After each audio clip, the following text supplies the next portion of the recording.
जय हिंद साथियों, मैं मंसूर शेख मुंबई महाराष्ट्र से आपकी खिदमत में पेश हुआ हूँ।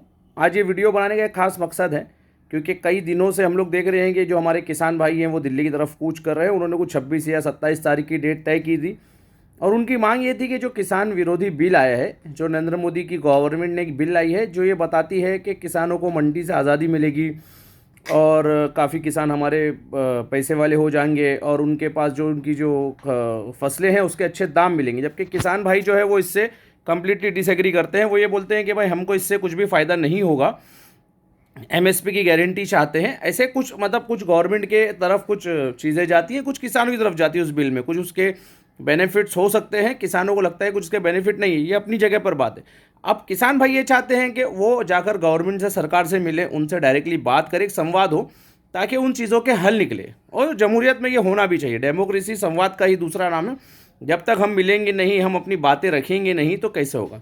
अब मसला कहाँ पैदा होता है? मसला यहाँ पैदा होता है कि किसान भाई निकलते हैं अपनी जगहों से, पंजाब हरियाणा के खास तौर से किसान, और वो उनकी कुछ मांग को लेकर जाते हैं गवर्नमेंट से बात करने और एक दिन तय कर लेते हैं कि भाई इस दिन हम जाएंगे। अब जब वो निकलते हैं तो हरियाणा की गवर्नमेंट, खास तौर से दिल्ली की गवर्नमेंट, यूपी की गवर्नमेंट वहाँ पर उनको रोकने के लिए बड़े बड़े इकदाम करती है। कैसे इकदाम करती हैं? आपको पता है कि एक फेंसिंग होती है तार की, वो खेतों में भी अलाउड नहीं है। क्यों अलाउड नहीं है? क्योंकि अगर खेत में वो लगाएंगे तो उससे सुप्रीम कोर्ट का बाकायदा ऑर्डर है कि उससे कई जानवर मतलब ग्रस्त हो सकते हैं, मर सकते हैं और बहुत गंभीर उनको चोटें आ सकती है। तो उस तरह की फेंसिंग, उस तरह की बाड़, उस तरह की रेलिंग्स हाईवे पर लगाई गई ताकि किसान अंदर नहीं आ सके, दिल्ली की तरफ नहीं जा सके, हरियाणा से या पंजाब की तरफ से। ये किसने किया? ये हमारी सरकारों और राज्य सरकारों और पुलिस ने किया किसानों के खिलाफ। फिर क्या किया? उनके ऊपर आंसू गैस के गोले छोड़े गए। उनके ऊपर ठंडी के मौसम में, आपको पता है नवंबर का आखिर का महीना चल रहा है, नॉर्थ इंडिया में खास तौर से ज़्यादा ठंड का मौसम है। उस ठंडियों के मौसम में उनके ऊपर ठंडे पानी से, सर्द पानी से बौछारी की गई, तब भी हमारे किसान भाई रुके नहीं। उसके बाद आगे बढ़कर उन पर आंसू गैस के गोले छोड़े गए। उनको आंसू गैस से मतलब मारा गया ताकि आंसू गैस से गैस डेवलप हो और उनकी आंख में आंसू, और वो किसी तरह पीछे हटे, लेकिन वो फिर भी नहीं हटे। आप यकीन नहीं मानेंगे, जो नेशनल हाईवे है वहाँ पर हमारी सरकार ने उनको रोकने के लिए नेशनल हाईवे को 30 फुट तक खड्डा खोद दिया। जबकि ये काम तो नक्सली करते थे, ये काम तो वो लोग करते थे जो सरकार जिनको नक्सली कहती है या क्या क्या नाम से पुकारती है, वो लोग करते थे। बाड़े बना देना या रास्ता रोकना या 30 फुट गड्ढे करना। आप सोचिए, जबकि ये सरकार भूल गई थी कि 30 फुट का गड्ढा क्या, 50 फुट का गड्ढा कर दीजिए, उस गड्ढे को भर कर, उसके अंदर मट्टी भर कर, उसके ऊपर रोड रोलर चलाने का काम हमारे किसान भाई सिर्फ एक ही दिन में कर देंगे। वो ये भूल गई थी कि किसान भाई जो हमारे हैं वो इतने सक्षम है, इतने मजबूत है कि उनके आगे पानी की बौछारें, ये वाटर कैनन हो या आंसू गैस हो या इस तरह की बाड़े बनाना हो या इस तरह इकट्ठे करना, कोई माने रखता है। माने रखता है उनकी बातों को सुनना। और ये सरकार को, बहरी गूंगी सरकार को सुनना पड़ेगा, बहरी गूंगी सरकार को इस तरह से उनकी बात करना पड़ेगा। और आज पूरा देश उनके साथ खड़ा है। चिंता का विषय क्या है? चिंता का विषय ये है कि जैसे अभी आप देख रहे होंगे ट्विटर के ऊपर 2-3 दिन से काफ़ी ट्रेंड चल रहा था, जो हमारे किसान भाई है वो ट्रेंड कर रहे थे, किसान के साथ देश है और किसान के साथ फार्मर प्रोटेस्ट वगैरह। अभी 2 दिन से कुछ नए ट्रेंड्स आ रहे हैं। सबसे पहले तो जो दलाल और भड़वा मीडिया है हमारे हिंदुस्तान का, हमारे भारतवर्ष का, वो सबसे आगे लगा हुआ है कि भाई वो ये बताने में लगा हुआ है कि ये जो विरोध हो रहे हैं ये कौन कर रहा है? ये किसान नहीं कर रहे, इसको पीछे से कांग्रेस की फंडिंग, इसके पीछे मुसलमान खड़ा है, इसके पीछे खालिस्तानी मानसिकता के लोग खड़े। मतलब जब भी आप सरकार से अगर कोई सवाल करते हो इस देश के अंदर, चाहे शाहीन बाग बसता है, चाहे इस तरह के कोई प्रोटेस्ट होते हैं, तो उनको सीधा सीधा जाके anti India, anti national protest कर देना। ये हमारी मीडिया ने मतलब एक सीधा सीधा डिसाइडेड है कि भाई उसको हम लोग ये कर दें कि भाई कोई भी अगर प्रोटेस्ट, जैसे शाहीन बाग में प्रोटेस्ट उठाता है, तो आप ये बोलिए कि भाई वहाँ पे जो दादियाँ बैठी वो स्पॉन्सर्ड है, उनको 500 रुपया मिल रहा है, उनको बिरयानी मिल रही है, और जो पाकिस्तानी लोग उनको सपोर्ट कर रहे हैं, कांग्रेस उनको सपोर्ट कर रही है, आम आदमी पार्टी उनको सपोर्ट कर, इस तरह की चीज़ें आप सीधा सीधा जाहिर कर दीजिए। तो अब जो किसान जो हमारे भाई उतरे हैं ये तो मुसलमान है नहीं, तो अब इनके खिलाफ क्या बोला जाएगा? तो अब इनके खिलाफ ये बोला जाएगा कि ये खालिस्तानी सपोर्टर है, ये भिंडारवाला का सपोर्टर है। और ये भिंडारवाले के, अरे भाई भिंडारवाला का किस्सा, खालिस्तान का किस्सा 1984 के बाद ख़त्म हो गया है मामला। एक बहुत ही बुरा दौर था जो हमारे देश ने देखा, जो सिख भाइयों के साथ बहुत ही जुल्म हुआ। जो भी राजनीति थी उस वक्त की, जो भी उस के राजनेता थे, वो तमाम जिम्मेदार थे और वो चीज़ें वहाँ पर ख़त्म हो गई। लेकिन आज जो चीज़ें हो रही है हिंदुस्तान भर में, क्या ये खालिस्तान का मुद्दा 84 में तो कई लोग पैदा नहीं हुए, तो 36 साल पुराना वाक़या है। तो आज वो बातें करके क्या मकसद है?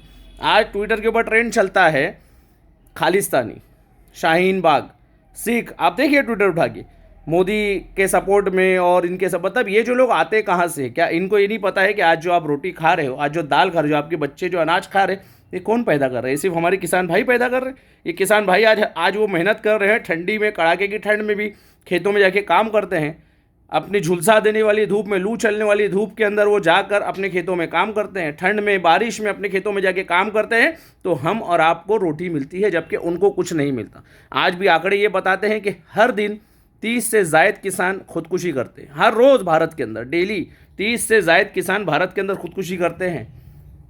क्या ये आंकड़े उन किसानों के लिए आप वो बता सकते हैं कि भाई ये इनके लिए हक है? आज जो हर रोज़ाना 30 से ज़्यादा किसान खुदकुशी करते हैं, कई लोग कर्ज में दबे हुए हैं, कई लोग मतलब बहुत सी चीज़ों के अंदर दबे हुए हैं, क्या आप ये उनको बता सकते हैं?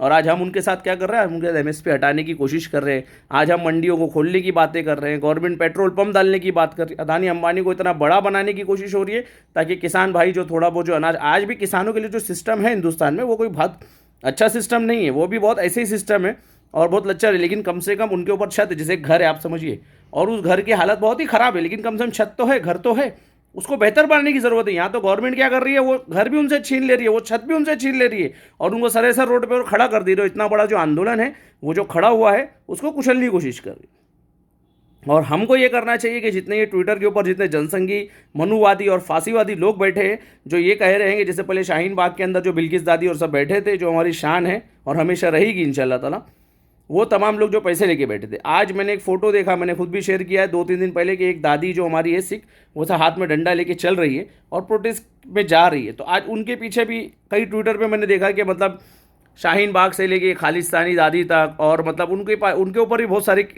ओछे ओछे किस्म के इल्ज़ामात लोग लगा रहे हैं। तो खैर इन सब चीज़ों से फ़र्क नहीं पड़ता, आप डटे रहिए। आप जो लोग किसान भाई हैं, मैं उनको पूरा आश्वासन देना चाहता हूँ कि हम लोग उनके साथ हैं, कदम से कदम मिलाकर, कंधे से कंधा मिलाकर उनका साथ देंगे। अंग्रेज़ को जब हिंदुस्तान में नहीं ठहर सके, तो मनुवाद और फांसीवाद की सरकार भी हिंदुस्तान में नहीं ठहरेगी इंशाअल्लाह ताला।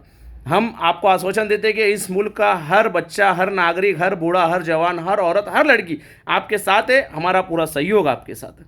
और दूसरी चीज़ है, मैं तमाम लोगों से कहना चाहूँगा कि आप लोगों के पास एक बहुत बड़ी ताकत है, क्योंकि मीडिया कहीं दिखाएगा नहीं, सोशल मीडिया से ही सिर्फ आपके पास ताकत है। ट्विटर पर ट्रेंड करिए और उसको इतना ज़्यादा से ज़्यादा बताइए ताकि लोगों को वहाँ की सच्चाई पता चले। अभी मैंने एक भड़वे और दलाल जो है हमारे जी न्यूज़ पे बैठते हैं, आर पार की लड़ाई और क्या क्या लेके ना जाने, वो डीएनए लेकर वो ये बता रहे थे कि एक वीडियो उन्होंने डाला, और उस वीडियो के अंदर एक सिख भाई हमारा बता रहा था कि भाई हमने इसको ठोक दिया, अब उसको ठोकेंगे, मैं नाम नहीं लेना चाहता। जबकि उसका जो वीडियो है आप अगर देखेंगे तो कम्प्लीटली वो बनाया हुआ लग रहा है, मतलब उसमें वो नाम ले ही नहीं रही है। जैसा मेरा नाम मंसूर शेख है, तो वो ये बोल रहा ही नहीं है कि भाई मंसूर को ठोकेंगे, लेकिन वो ऐड कर दिया है किसी तरह से उन्होंने, और ये नेशनल टीवी पर इस तरह की चीज़ें हो रही है।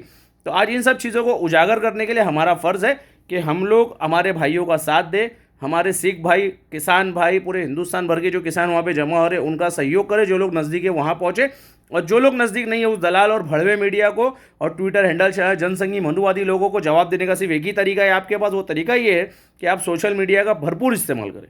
आप सोशल मीडिया पर किसानों के बारे में लिखिए, उनके वीडियोस को शेयर किए, ज़्यादा से ज़्यादा लोगों को ये बताएं कि किसान सही है, सरकार गलत है, और हम इंशाअल्लाह ताला मरते दम तक किसान भाइयों के हक के लड़ते रहेंगे और उनके साथ देंगे। जय हिंद साथियों।